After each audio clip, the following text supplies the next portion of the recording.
Assalamualaikum warahmatullahi wabarakatuh. Perkenalkan, nama saya Nur Hayati, mahasiswi Poltekkes Kemenkes Makassar, jurusan Teknologi Laboratorium Medik. Di sini saya akan berbagi sedikit ilmu tentang pemeriksaan laboratorium metode imunokromatografi atau biasa kita kenal dengan RDT malaria. Video ini dibuat untuk memenuhi salah satu tugas dari mata kuliah Bahasa Indonesia yang diampu oleh Ibu Sri SPD MPD. Apakah teman-teman tahu apa itu malaria? Malaria adalah penyakit menular yang disebabkan oleh parasit protozoa dari genus Plasmodium, terutama Plasmodium falciparum, Plasmodium vivax, Plasmodium malariae, dan Plasmodium ovale. Penularannya terjadi melalui gigitan nyamuk Anopheles betina yang terinfeksi. Malaria masih menjadi masalah kesehatan global, terutama di daerah tropis dan subtropis, termasuk Indonesia. Ada beberapa daerah di Indonesia yang menjadi endemik malaria. Pertama, Papua, NTT, Maluku, sebagian Kalimantan, dan sebagian Sulawesi. Diagnosa malaria dapat ditegakkan dengan pemeriksaan laboratorium, antara lain pemeriksaan mikroskopik yang merupakan gold standar, yang kedua pemeriksaan PCR, yang ketiga pemeriksaan rapid test diagnosis atau RDT. Pemeriksaan RDT malaria adalah uji diagnostik cepat yang digunakan untuk mendeteksi adanya antigen spesifik dari Plasmodium dalam darah pasien.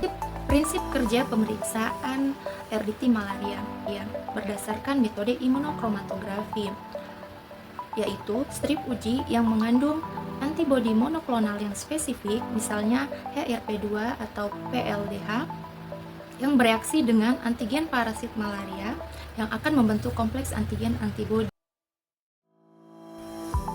Ini merupakan salah satu reagen RDT malaria yang mendeteksi antigen HRP2 dari Plasmodium falciparum. Di dalam kit reagen terdapat insert kit, lancet, strip uji, alkohol swab, pipet tetes, dan buffer. Berikut ini adalah prosedur kerja RDT malaria. Pertama, buka strip uji dan letakkan di atas meja. Bersihkan ujung jari pasien menggunakan alkohol swab dan biarkan hingga mengering.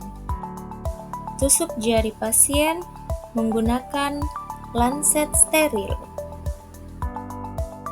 Buang tetesan darah pertama dan ambil tetesan darah kedua menggunakan pipet tetes bawaan kit. Teteskan darah ke area khusus pada kaset, biasanya tertulis bagian S atau sample well. Tambahkan 2-3 tetes buffer sesuai dengan petunjuk yang terdapat dalam insert kit ke bagian A atau buffer well. Mulai hitung waktu dengan timer. Baca hasil sesuai yang ditentukan. Interpretasi hasil dikatakan positif jika terdapat garis pada kontrol dan garis tes.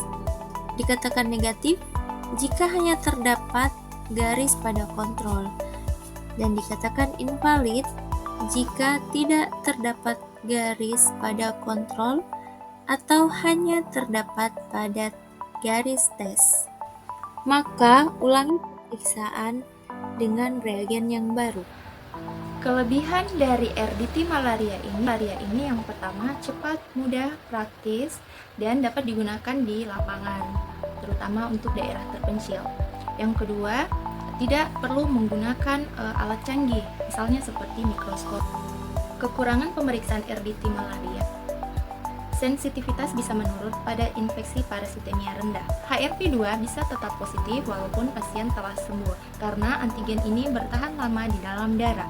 Yang ketiga, tidak bisa memberikan hasil yang detail tentang tingkat parasitemia, yaitu jumlah kepadatan parasit. Demikian sedikit ilmu yang dapat saya sampaikan tentang pemeriksaan RDT malaria. Lebih dan kurangnya saya mohon maaf.